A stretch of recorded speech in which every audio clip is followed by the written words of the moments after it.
Welcome, everyone, back to the Gentleman's Wrestling Podcast. I am Jesse Collings. I am hosting this show solo today. The story behind that is I had someone scheduled, had a last minute cancellation, and could have delayed the show this week, but I did want to put something together. So I decided to attempt some solo audio, which I may completely butcher. And if I do so, and I will listen to this before it gets posted, I will not upload it. So if you are hearing this, that means that I deemed it at least acceptable enough to be published by the low standards that we have established at the Gentleman's Wrestling Podcast. I know some people do solo audio. Some people I listen to, Joe Lanza, who was on the show 2 weeks ago with a Flagship Wrestling podcast. He does a lot of solo audio. That's very good. Rich Craich also does a lot of solo audio on the Flagship Wrestling podcast. Mr. Warren Hayes does some solo audio on YouTube. So there are people who can pull it off. I would wager that I am not going to be one of those people, but I'm going to attempt to try. So today, I just wanted to speak briefly about Jim Ross. And it was something that I've been thinking about for a while. And we've certainly discussed Jim Ross a lot on this show before about the various strengths and weaknesses of having Jim Ross on AEW television and how he fits into the broader commentary spectrum in professional wrestling television. Today, though, I was really thinking about it. And my hot take, and I don't even know if this is a hot take anymore because I see it all the time, all over social media, but Jim Ross needs to go. Jim Ross cannot be on AEW Dynamite every week. It's just not happening anymore. Now, I will say, I'll preface all of this by saying that I personally really enjoy Jim Ross's historical wrestling work. He's an excellent commentator. He has deserved every award that he has gotten from various publications. He's either in or he will soon be in every single relevant professional wrestling hall of fame. He has a real case for being the greatest wrestling commentator of all time. A lot of that will come down to personal preference, but for a lot of people, Jim Ross is the golden voice of professional wrestling and always will be.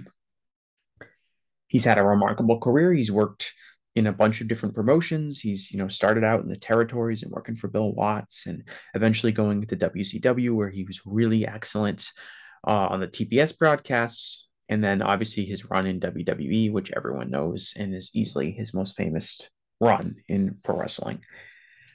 But with all that being said, the Jim Ross experience in 2022 is not a fun one.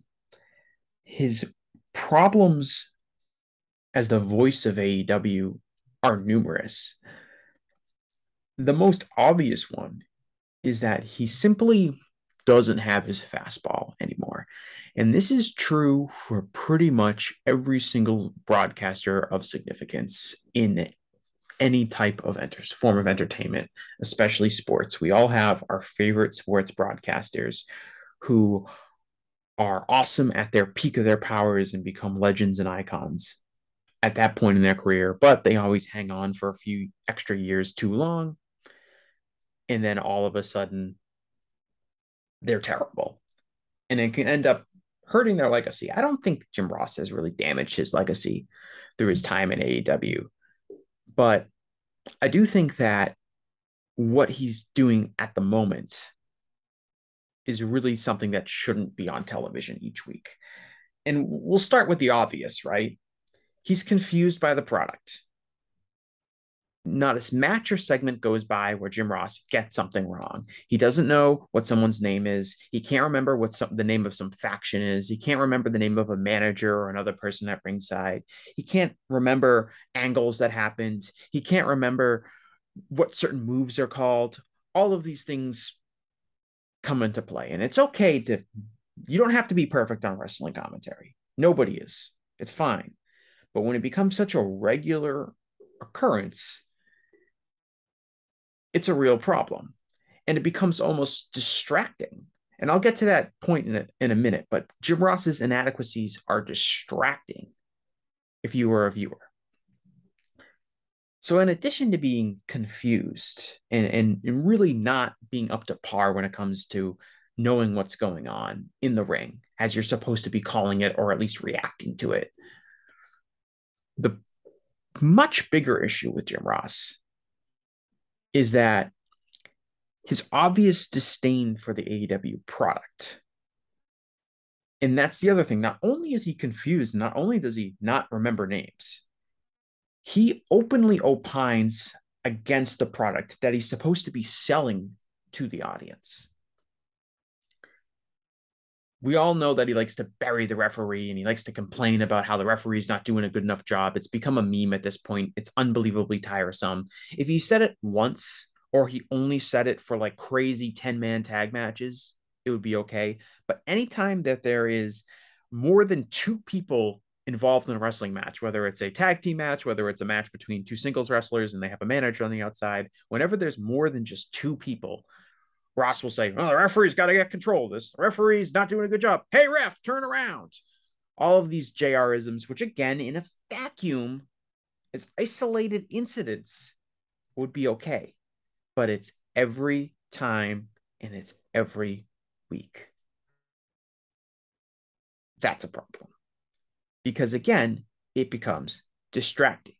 Anytime there's a tag match, anytime there's a heat segment where two guys are in the ring and they're stomping on the babyface, anytime there's some awesome 6-man tag match that's going on in AEW and there's guys doing crazy high spots and tons of action and the crowd is going crazy, every time that happens, you can count on Jim Ross like a wet blanket coming in and saying, "The referee's got to get control of this thing.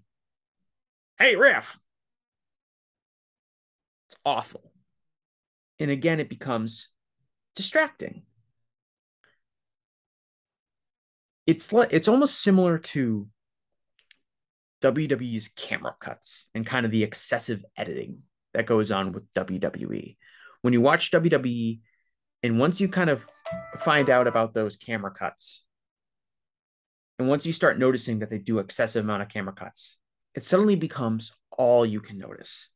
And even if there's a great match that's happening in the ring, you're distracted by these excessive camera cuts. And that's kind of where the point I am with Jim Ross, which is even when a match is awesome, even when the product is outstanding, and I should be really emotionally invested in the product, I find myself getting worried. Oh man, what's Jim Ross going to say? How's he going to take this match down a notch? How's he going to take this segment down a notch? What's he going to do? He's going to complain about the referee. He's going to complain that guys are doing too many dives.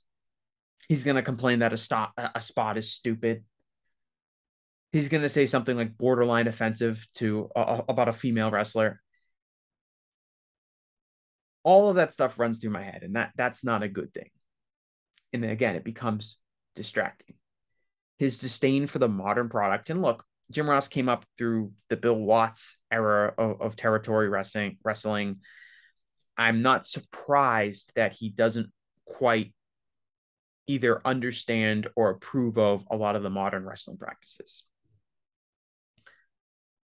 That's not a shock to me that he doesn't think that guys should be doing a bunch of dives and that he doesn't, understand like more like lucha libre style matches and things like that. It comes from a totally different time. What I don't understand is why he's been on air allowed to kind of bury that style of wrestling when the entire fabric of the company is based off of that modern hybrid American independent wrestling style. Watching this Bryan Danielson, Daniel Garcia, 2 out of 3 falls match, the kind of match that Jim Ross should absolutely love.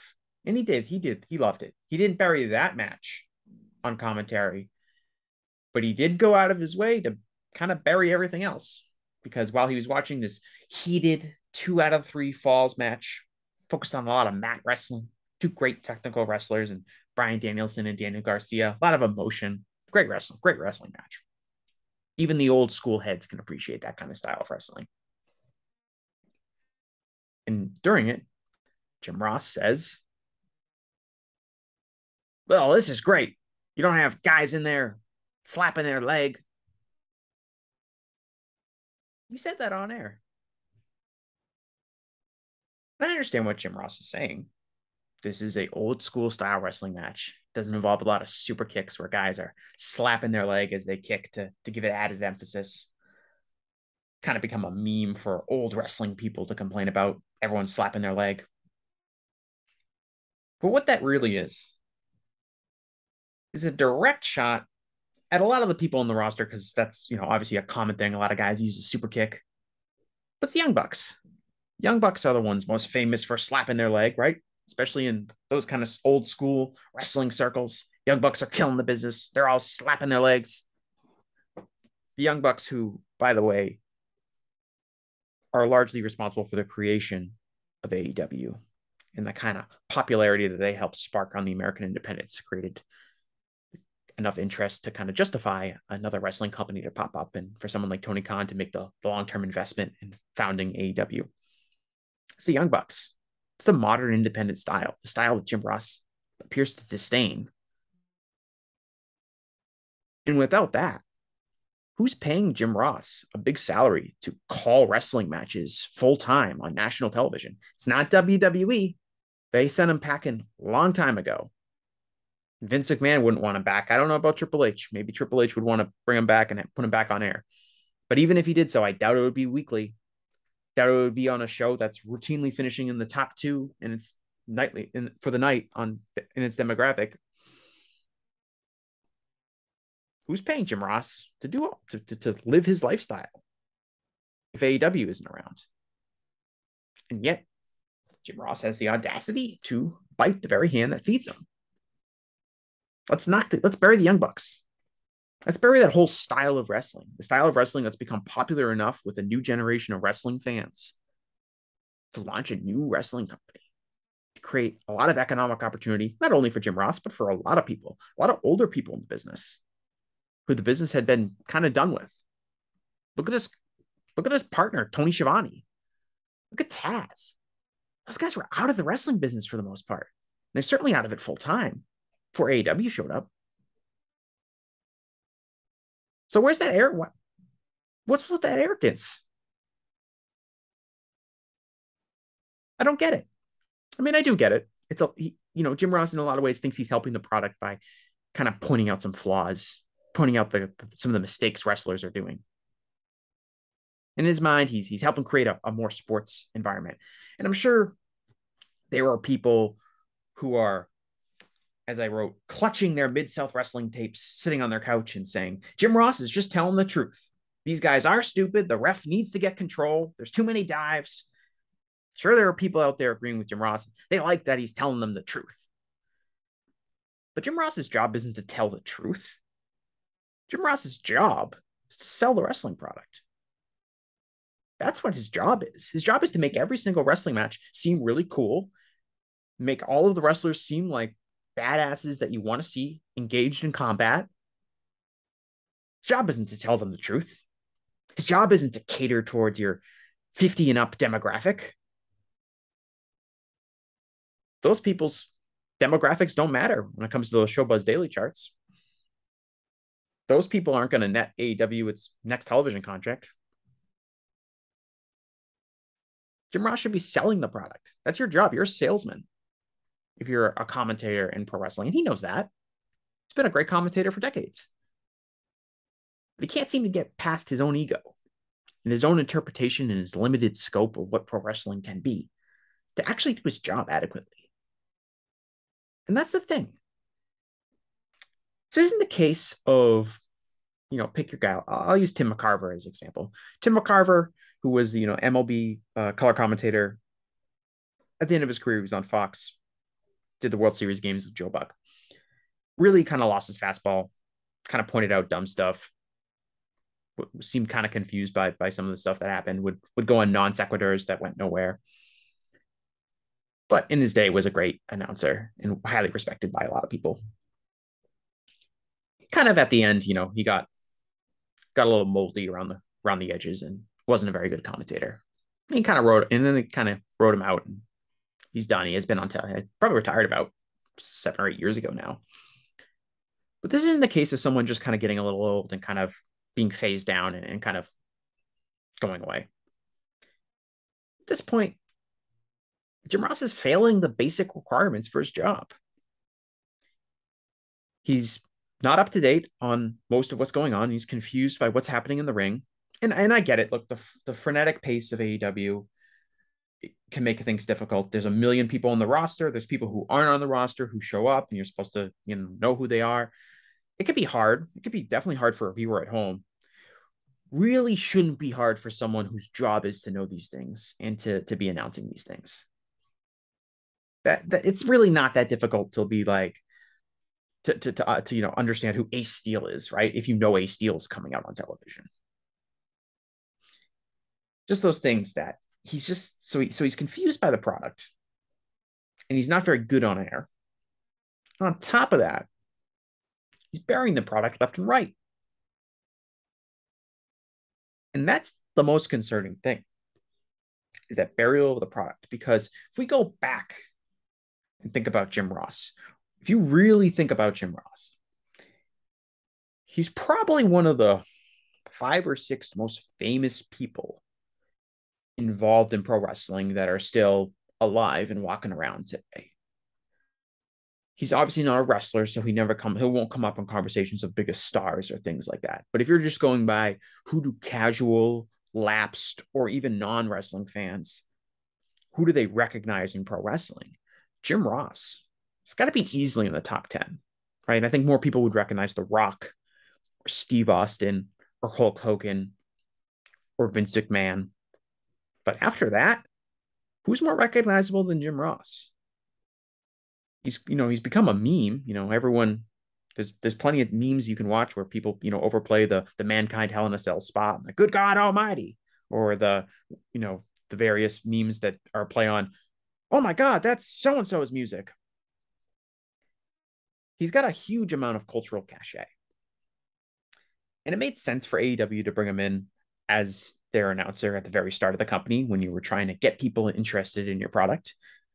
He's got an incredibly recognizable voice. People who are scrolling through Twitter or maybe flipping through channels, if they're a bit older, they come across a wrestling product and they hear Jim Ross's voice and they'll say, well, ooh, I know who that is.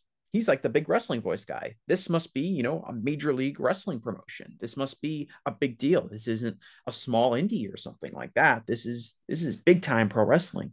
Maybe I'll leave it on for a few minutes and see what happens. Totally see the value in that. That was 3 years ago when AEW first started. 3 years in, the novelty of hearing Jim Ross's voice has waned a long time ago, and he's not bringing in new fans anymore. So you got to make a tough call here if you're Tony Khan. You have to sit down and either address all of these numerous problems, and I just don't think you can really get him back on the same page. I think he's been allowed to fester for this long on AEW's commentary table. He's not going to necessarily get down with the new movement. This is who he is. But you got to make a tough call. And you got to be, it's really great that Tony Khan is a fan of pro wrestling. It's been a huge bonus to the wrestling industry as a whole. It's been a huge bonus to my fandom and plenty of other people's fandoms that this guy running a wrestling company kind of thinks like a hardcore wrestling fan and really loves pro wrestling and loves the history of pro wrestling and wants to respect all of these various aspects of pro wrestling. But one of my concerns would be that, like a lot of people, Tony has an emotional connection with Jim Ross. He thinks he's great. And it's harder to kind of be the ruthless business person and make the tough call, which is Jim Ross can't be your regular Dynamite, can't be featured regularly on Dynamite. Maybe you have him do sit down interviews. Maybe you have him bring him out just for the main event of your pay-per-views, or maybe just for the main event of Dynamite or something like that. But he can't be this constant presence on commentary. It's taking too much off the table, and he simply does not bring that much to the table at this point. There'll be glimpses and flashes where I'll be like, Jim Ross was really good in this match, or Jim Ross was really good in this segment. He's really good in the sit-down interviews. That's still something he nailed. He was great in the Christian and Jungle Boy sit-down that happened this week. So that's not an issue. So there's still maybe some value there to be found for him. But as far as this making him the voice of AEW, that can't fly. Especially when you consider the duality of what comes with being the most recognizable name to casual or lapsed fans. Because while there's a benefit in people thinking, oh, Jim Ross is calling this wrestling, that must mean it's a big deal. I know that man's name and I recognize his voice. There's value there. But the bigger problem with that is that if that guy is actively burying your product or dismissing AEW's wrestlers for being dumb and doing too many dives and the referees being distracted, basically repeating cornetisms on air, that's not helping your product. That's hurting your product because these people who maybe already view AEW as having a stigma about not being real wrestling, for breaking all these traditional rules, and Tony Khan doesn't know what he's doing, and there's no stories on the show. They're turning on AEW. Jim Ross is burying the product on air. Jim Ross is saying these wrestlers are doing stupid things by diving outside, or the referee doesn't have control of a match and just this chaos with no direction. That's not helping your product. It's hurting it. And you're looking at diminishing returns because it's been 3 years. I think you got everyone that you're going to get who can be convinced to sample the product for the first time because Jim Ross is on the call. I think we've reached the point of diminishing returns on that end. What we're left with is an older guy who does not bring a lot of value day to day to the broadcast of those companies. And that is the big challenge with Jim Ross. And it's why that tough conversation needs to be had where he can't be on the commentary booth on a weekly basis anymore. He wasn't on the first half of Forbidden Door, and that Forbidden Door announced team, which was Excalibur, Taz, and Kevin Kelly, was so great. It was so refreshing not having Jim Ross there. And those guys worked seamlessly together. I know Kevin Kelly has obligations with New Japan Pro Wrestling. It's something he clearly very likes because he travels to Japan all the time, despite a lot of the headaches that come with that through the pandemic. But if I was Tony Khan, I'd be all over Kevin Kelly because that announced team, again, Taz, Excalibur, and Kevin Kelly.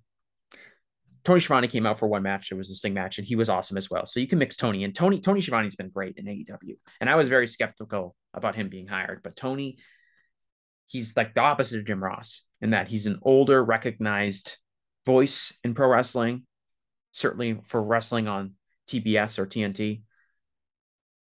But he has so much enthusiasm for the product. Every guy doing a dive is the coolest thing you've ever seen. Every move is awesome. He loves modern wrestling. He's been so great. He doesn't take anything off the table. Everything he does is a plus. It's almost the opposite of Jim Ross, which is funny because before AEW started, I think their reputations were totally in different spots. Tony Schiavone was this hack announcer who was awful at the end of WCW, and that's what people mostly remembered about him. And Jim Ross was this legendary figure who was the greatest announcer of all time. And at least in AEW, the tables have turned. That Kevin Kelly Excalibur Taz team was really great and highlighted a big thing that happens that I notice now with AEW broadcasts, which is Excalibur is the main play-by-play guy because he knows all the wrestlers and he knows all the moves and he can explain everything that's going on. But he also kind of has to be the details guy. He has to explain angles and feuds and why so-and-so doesn't like so-and-so and why these guys have a long-standing rivalry because they had a feud a few years ago, maybe in a different wrestling company. And so Excalibur's got this harsh job where he's kind of got to be the play-by-play guy and he's kind of be the details and stats and information guy. He really shouldn't be both of those things if he's in, especially because he's in a 3 or sometimes 4 or sometimes 5 man booth. It's 5 people on commentary for AEW on Wednesday night for the Jake Hager Bryan Danielson match. Excalibur's kind of in over his, not I don't say he's in over his head, but he's got a tough job because he's also dealing with the ego of Jim Ross. You can't forget about that. And Jim Ross also kind of, I have no idea what the relationship is. It seems to be good behind the scenes, But when you're listening to it, you just feel like Excalibur is getting frustrated with Jim Ross, and Jim Ross is getting frustrated with Excalibur because Excalibur knows the details and he knows what's going on, and he'll call a move, and occasionally you hear Jim Ross kind of slyly remark to Tony like, "Oh, he knows what that move's called."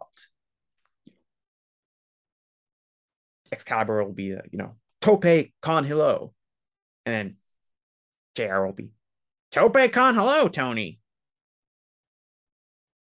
It's terrible. And Excalibur never takes the bait. He never claps back at Jim Ross. He's a consummate professional on air, and I commend him for that. But when I was listening to that Forbidden Door show with Excalibur, Taz, and Kevin Kelly, it was great because Kevin Kelly was the details guy. Excalibur called all the moves, called the action, was the main play-by-play guy. Kevin Kelly, who is prepared and knows everything that's happening, especially with the New Japan talent, and can explain feuds, and he can explain why certain people might not like each other. He's popping in with the details, playing really nicely off Excalibur. I don't know if they'd ever done a show together. I think maybe they did All Out together, or all the original All In together, if I can recall correctly. But they had instant chemistry. Taz is in there, geeking out about Taz things like, half and half suplexes and, mat work and judo throws and things like that, things that Taz likes. Perfect commentary team. Taz is kind of like the pseudo heel, experienced grappler. Kevin Kelly as the details guy. Excalibur's main play man. Perfect commentary. I'd vote for it if there was an award for like best commentary team. Usually it's just best commentator. If it's best commentary team, I'd vote for that because it was the best. That's the kind of broadcast that I think this AEW product deserves. It doesn't deserve Jim Ross anymore.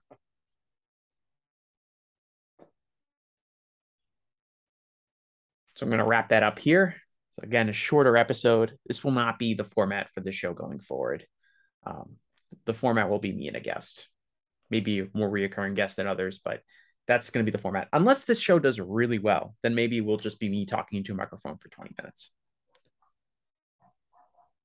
If you want to like and subscribe on the channel, that'd be great. The episode we did 2 weeks ago with Joe Lanza talking about Paul Heyman and Legacy Paul Heyman. It's by far the most listened to episode of this podcast. Got a lot of people said really nice things about it. That means a lot to me. Going to probably upload this in some audio capacity too. I've been slacking on that. I'm not going to lie.